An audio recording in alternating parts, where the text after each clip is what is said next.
So I wanted to film this. I'm going to start over. All right, so today I'm with my good friend Matt Valentine, who I've known for about 6 years now. He's my financial guru, kind of my expert when it comes to anything financial related. So he's helped set up my cash flow banking policy, and that's what I wanted to kind of go over in this video. But also beyond that, he's helped me put together some really awesome tax strategies that have saved me lots, like over $100,000 in tax. Some good stuff. Yeah, yeah, which I don't want to get into this video. This video we're going to be just about cash flow banking, but anyway, that's Matt can do more than just cash flow banking, and I urge you to reach out to him after watching this whole lesson. But I kind of wanted to do a brief overview of what cash flow banking is, and then I'll hand it over to Matt. He can introduce himself a little bit more and go into, he knows it vastly more than I do, but from a real estate guy's perspective, really broad terms, if you were to go buy a rental property for, let's say it's $100,000 rental property, which I know you can't buy much of anything for that these days, but say for easy numbers, it's 100,000, and you're going to put 20% down, and you're going to take a loan for the other 80,000. So you've got $20,000 that you're going to put into a rental property, and it's going to make you some sort of return, right? Let's say it's an awesome one, and it's a 20% return. So you're getting $4,000 a year, right? So you could just settle for your $4,000 a year on your 20,000 that you put into that rental property, or you could do something way smarter, and that's take your $20,000 and put it into a, for simplicity, let's call it a cash flow account, banking account with Matt, right? And then pull it right back out.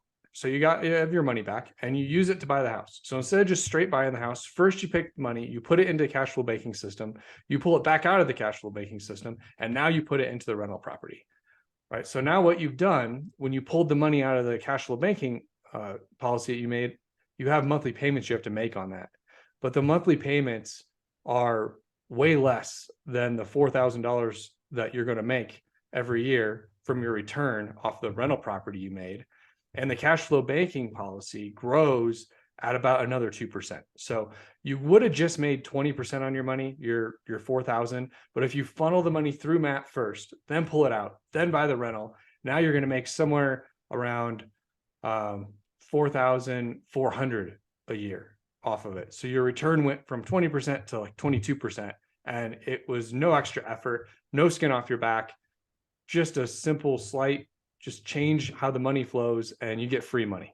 So that, from a real estate standpoint, that's why you want to do it. I love it, and you're absolutely right, Eric. It's really simple, and I think a lot of you have probably seen some videos on TikTok or Facebook or all those places about cash flow banking or infinite banking. First of all, thanks for having me on today. I appreciate the opportunity to talk with not only you again, but with your group. My name is Matt Valentine. I'm a Boise, Idaho guy, so I'm out here in Boise. It's starting to look like spring, we hope here. We hope it'll stop snowing, but it's gorgeous. So Eric invited me on today to just quickly talk about this policy that he set up with me a couple of years ago.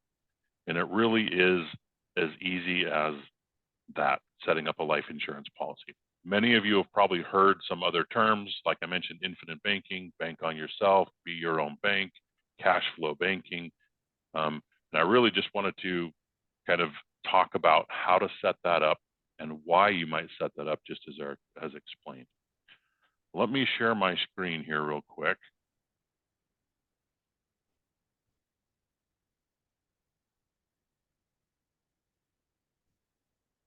And we'll kind of get into it. As real estate investors, as you guys are doing properties, you can hold your cash in several places. Now, I work with a group called Paradigm Life.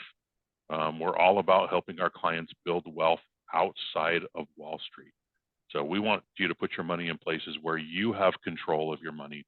You have the decisions of how to use that money, and you have access to that money whenever you want to. It's not locked away in some hidden account. We are focused on growth, right? I want you to put your money in places that are going to grow, because I know that at some point in the future, you may want income from those assets, whether it's your real estate portfolio that you have all of your rentals, or this cash flow banking process. And at the same time, how do we add some extra protection for you and for your family? As you teach your kids how to get into real estate, you teach them how to do cash flow banking, they'll teach their kids, your grandkids, your great grandkids, right? This is something that hopefully you can instill in future generations. But I think the number one question that I get, Eric, is, well, where should I be putting my money? Where should I hold my money? And I think for real estate investors, that's a tricky question, because you obviously want to put it in real estate, but it can't always be in real estate. There's going to be times where you're holding money, you're waiting for that next deal to happen. And so I like to say, hey, I think there's 3 places that you could put your money. You could put your money in what I'm going to call short-term places. You could put your money in mid-term places, or you could put your money in long-term places. Okay. For me, the short-term location that I hold most of my money is something called the bank. Right now, I have a love-hate relationship with the bank. What I love about my bank accounts is that I have access to my money today. Right, I can transfer money from a checking account to a savings account in a matter of seconds. That's what I love about my bank. What I hate about my bank is that they don't pay me anything. There's absolutely no growth in my bank account. Right, so I could have $20,000, $50,000, $100,000 sitting in cash, earning nothing, and I just don't like that. Right. Well, most people are pretty familiar with banks. You guys all have banking accounts, business accounts, all of those types of things. You're probably even familiar with what I'm going to call the long-term strategy, right? You may have 401ks, you may have IRAs, you may have Roth IRAs, all these traditional retirement accounts. Now, unfortunately, there's some pros and cons for being a real estate investor and having some of these types of accounts as well. The biggest negative for me is that most of us don't realize is that we now have a partner in all of these accounts, a silent but deadly partner called the IRS. And the reason I say that is the IRS gets to make the rules about all of these accounts. Right? They can tell you how much money you can put in every year, but most importantly, they get to dictate to you when you can have access to your own money.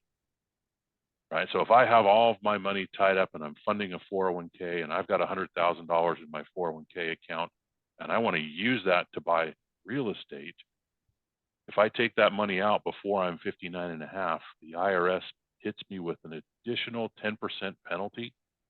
Plus I have to pay all the taxes that I haven't paid on my own money. And so that gives me some heartburn.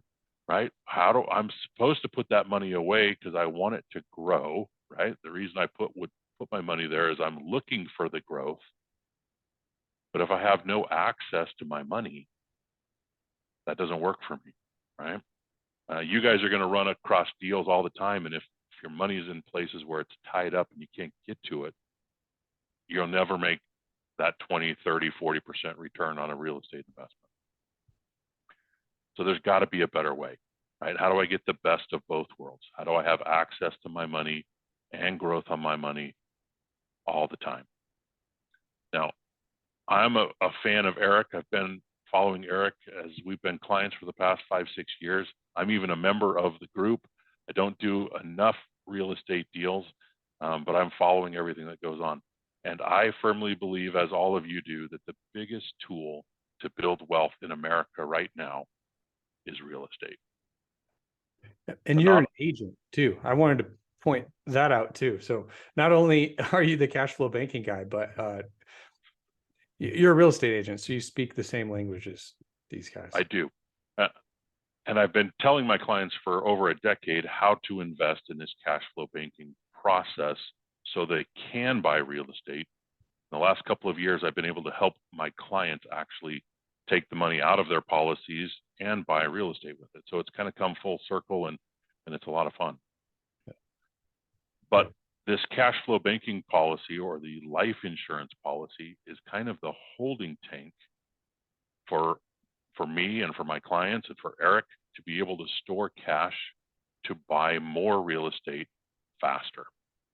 And so as we make money and have income, we put those dollars into the life insurance policy, as long as it's structured properly. And we'll talk about that today, right? And so now our money is in here.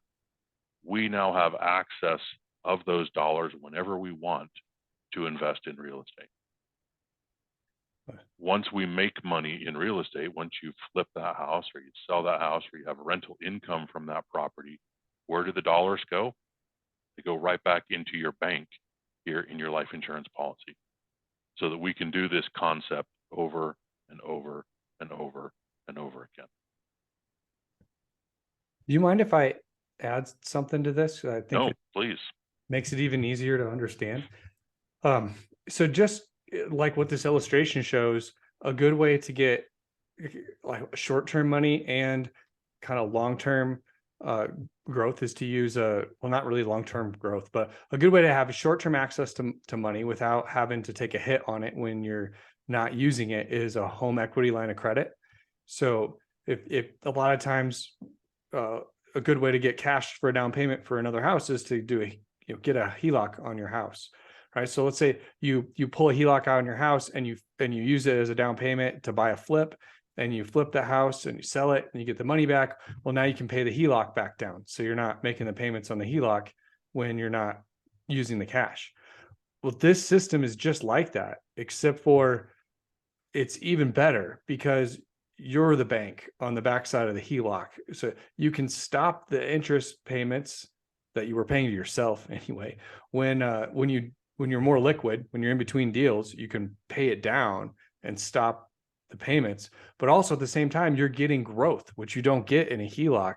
You're not only avoiding the HELOC payments, you also are getting the benefit of growth of being the bank behind the HELOC payments at the same time. I think it's good to think of this like getting a HELOC and using those funds for real estate, but it's even better because it grows. You're absolutely right. In our HELOC accounts, we don't have that compounding effect, right? Money goes in, money comes out, money goes in, money comes out. And so there's never any compounding because there's nothing that's ever left in the account. Yeah. Now, if we use the life insurance strategy, we can have our money compounding for us, right? And so over time, you're going to use this strategy anyway. You're going to buy real estate anyway. If you can put your money first somewhere where you're going to earn a spread and have that compound for the rest of your life, you're going to get to essentially double dip. Yeah. And the IRS piece, I think, just to keep it less confusing, right? It's like a HELOC that grows, and then the growth you don't have to pay taxes on either, which is just like another cherry on top of the cherry. Like it just keeps the benefits just kind of stack on top of themselves over and over. Yep, you're exactly right. And so the life insurance strategy that we use is a whole life policy. I lovingly refer to it as, well, there's two types of policies, right? There's term insurance, which I think of as very temporary. So I lovingly refer to term insurance as rent. You know, you could rent your coverage, your life insurance coverage or your death benefit coverage for a time period, or in a whole life scenario, I think of it more as a buy concept. So it works a lot like a mortgage in a sense, right? So in a life insurance policy, you have a death benefit. And let's say that death benefit is $1 million, right? You're going to start out with that $1 million death benefit, but that death benefit actually increases over time. You've got a premium payment or a payment that you put in every year or every month, whatever that might look like for you and your situation, that's going to be ongoing for your entire lifetime. So this policy will never fade away. It'll never stop. It'll never disappear. As long as we're making those premium payments, the policy will go on in forever until your whole life is up, right? companies that we're working with are paying us a guaranteed interest rate, and they also pay us non-guaranteed dividends. So we're getting paid growth in that policy that's compounding every single year.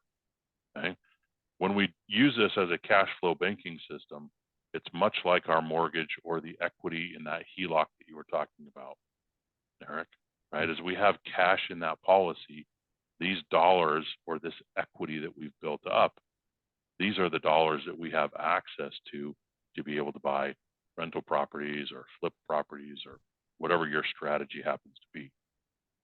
As you make money on those properties, you'll refill, pay back those loans to the insurance company, refill those coffers again so that you have the dollars now back in your account again to do property number 2 or property number 3. And again, that cycle just tends to continue. The key to this whole strategy, though, is working with someone that understands how to implement and how to actually set up that policy for you. No two life insurance policies are created equal, right? Just like no two rental properties, every deal is kind of different. So you really need to work with somebody that can help you understand how to set this policy up so that it's actually focused on growth, not necessarily death benefit. So a typical life insurance policy is going to be more death benefit focused, right? You walk into the insurance agency, what do they want to sell you? They want to sell you as much death benefit as they can. So if you said, hey, I need $1 million of death benefit, that ABC insurance agent, that might cost you, for round numbers, let's say it cost you $10,000 a year for that $1 million death benefit. All of that $10,000 is going towards the purchase of insurance. And so, Eric, you would think that if I'm buying just insurance, how quickly would my cash value grow? Do you think it's going to be fast or slow? Slow. Very slow, right? Yeah. Because all of my money is going towards the death benefit. And so the whole infinite banking world of this cash flow strategy is almost the opposite of that. I want to take those same dollars, and instead of putting it all towards insurance, I want to put as little of that towards insurance as I can, maximizing, of course, how much I can put into the cash portion. Right? In some cases, we can get this down as low as 25% of that dollar going into insurance and 75% of that dollar going into cash. Now, I do have to pay attention to the IRS. The IRS still has some limitations on how much I can put in, but we're very good about getting as close to that red line as we can without going over. Mm-hmm. Okay? So if we're setting up your premium for you, your policy for you, we want minimum death benefit, maximum cash value, because those are the dollars that we're going to use to grow our policy and do more real estate. Yeah. Right? Yeah, and what's cool is you can, when you first set it up, you put in a certain amount of cash paid up additions, but then as time goes forward every year, you can dump even more into the paid up additions. So as your wealth grows, you can keep using the same policy to get even more out of it. That's a great point, Eric. We can create a lot of flexibility with these policy designs so that you have room to put in more income or more dollars every year to build that bank up even faster. And the first year, we do have access to be able to dump in large amounts of cash to kind of get things jump started right away. Yeah. So we just do a quick comparison between, let's say, a 401k and a life insurance policy. This could also be a HELOC. We could also say, okay, well, here's our HELOC account, right? Or here's our cash account, right? If I've got $100,000 in either of those vehicles, the 401k, a HELOC, or a cash, if I take $50,000 out of that account to go buy real estate, my balance in that account is now limited to what's left. Right? So this $50,000 went to buy real estate. It's going to provide you a return, but this $50,000 is either sitting in cash doing nothing, or it's in available equity in your HELOC earning you nothing, or it's in your 401k only earning whatever the 401k is earning, right? So you're only getting growth based on what's left in your account. In the life insurance world, if I have $100,000 in my policy and I take a loan, I'm actually borrowing the money from the insurance company. So my account still has the $100,000 in it that's earning interest and dividends every year, regardless of how long I have a loan out or if I have a loan out. So when we talk about that compounding effect, this is what I mean, right? We have dollars that are consistently every single year earning interest, earning dividends that are going to grow long term. But the real key to this whole strategy is the utilization of your own money, right? If I want to help you create your own bank, I want you to be able to use that bank. And I want you to be able to use it as fast as you can, as often as you can, because that's where you're going to make the big returns. So again, if I have that magical $100,000 of equity or cash value in my life insurance policy, what I really have is a line of credit with the insurance company for that same $100,000, right? So dollar for dollar, whatever is in my account, I have access to in their account. So I truly do get to borrow other people's money. I get to borrow money from the insurance company. This is the money that I then put on my real estate deals. Now, as savvy real estate investors, this is where you're going to make the 10%, the 20%, the 30% returns on your money, right? You guys know how to find the deals, how to source those deals, how to flip those deals. This is where you're going to make all of your real income or your real value. You then get to decide, well, how much of that do I keep in my own pocket? Or how much of that do I pay back my loan so that I have access to this money again? Yeah. Right. So the faster you can do that, the faster you always have access to cash. Obviously, the faster we put money into the policy, the faster we'll have access to it, the faster you can use it. Eventually, you may get to a point where you don't need hard money loans, those guys that are charging you the 10, the 15, the 20% just to borrow money. And if you don't mind, I wanted to add something too. So even better than, so you have a $100,000 loan and you just made, say, $20,000 on a flip from it. Even better than paying your $100,000 down to $80,000 so that you could pull the 20 back out for the next deal.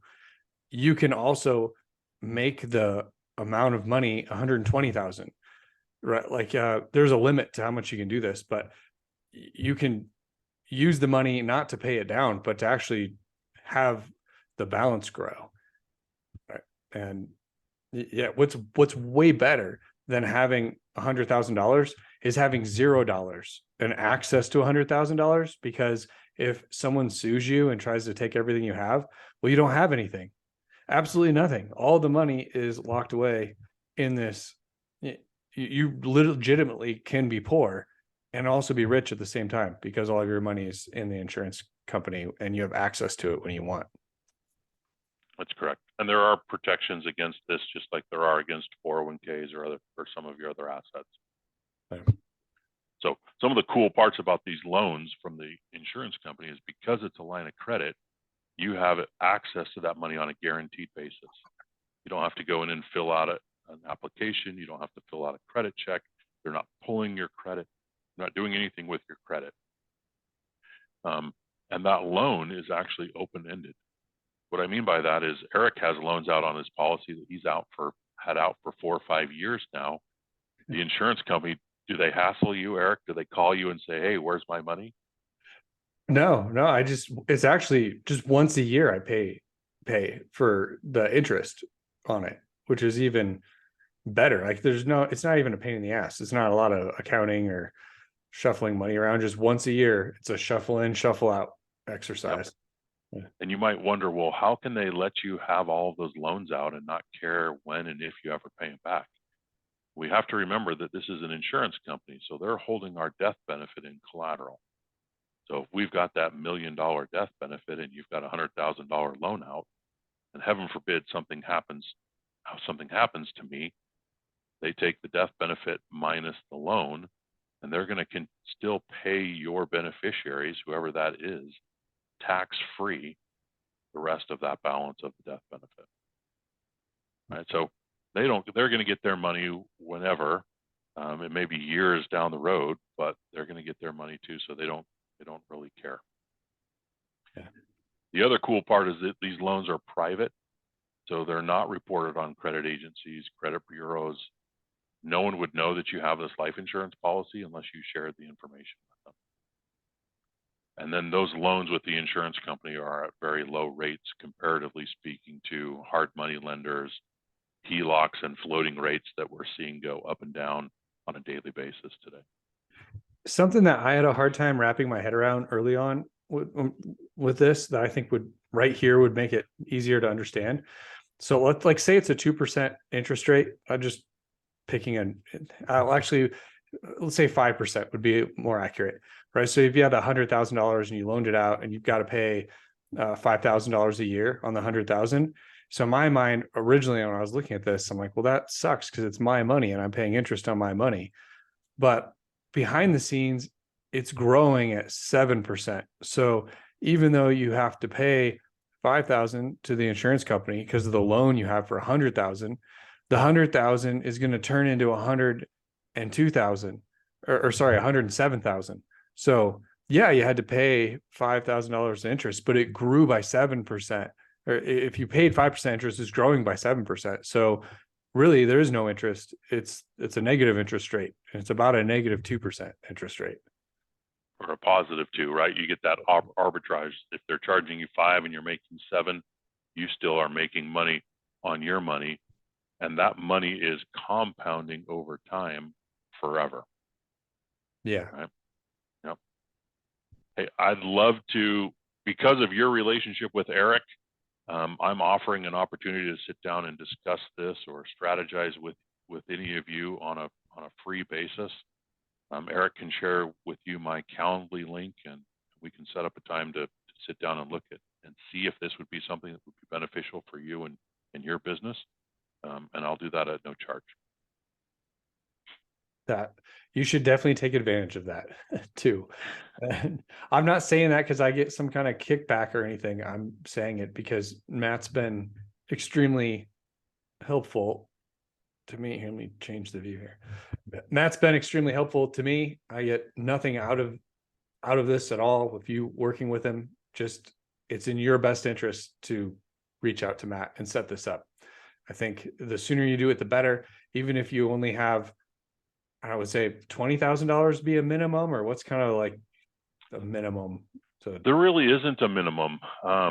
You know, these policies are very expansive, very flexible. We can create something that works for you at where you are today, and as your business increases, we'll just the strategy just increases with you. I wouldn't hesitate to reach out to me, even if you just want more information and just need to see if it works for you. But the one thing I'd like to add to this we didn't touch on much is just like in that last example, if you have $100,000 and you've got to pay yourself 5% interest on it, but it grows at a 7% rate. I'd say this is a benefit, but it might be a drawback to some people. The only way that this hurts you or burns you is if you're not smart with your money, right? If you take that $100,000 loan and you go, buy a really expensive car, right? Like it's not going to bring you any money in. And now, it's growing by 2%, but you're not covering that 5% interest. So in order to use this properly, you need to spend your money on assets that make you money, which you should be doing anyway. So it's kind of like an added policeman kind of in your life, making you do the right thing with your cash so that the cash flows correctly through the system. And again, just to kind of summarize, you can keep your money in cash and have the bank have control of it and let the bank make money on your money. Or you can put money in long-term holdings where you can't touch it and it's kind of locked up. Or you could utilize a strategy like this where you get the best of both worlds, right? You have your cash earning something when you're not using it. you have access to it to borrow it and make a better investment in your real estate deals or your side hustles, whatever that might look like, and still have the opportunity to put it back in and cycle that through. So be your own bank. Yeah, definitely. Yeah, and when you die, it kind of is part of your whole. It helps with giving your money to your kids when you die. Oh, Tax-free. Tax-free. Oh, cool. Thanks for having me, Eric. I appreciate it. Yeah, I appreciate it, Matt. Thanks for sharing everything. Here, when we get done, I'll get info from you to put below the video so people can reach out. Perfect. I look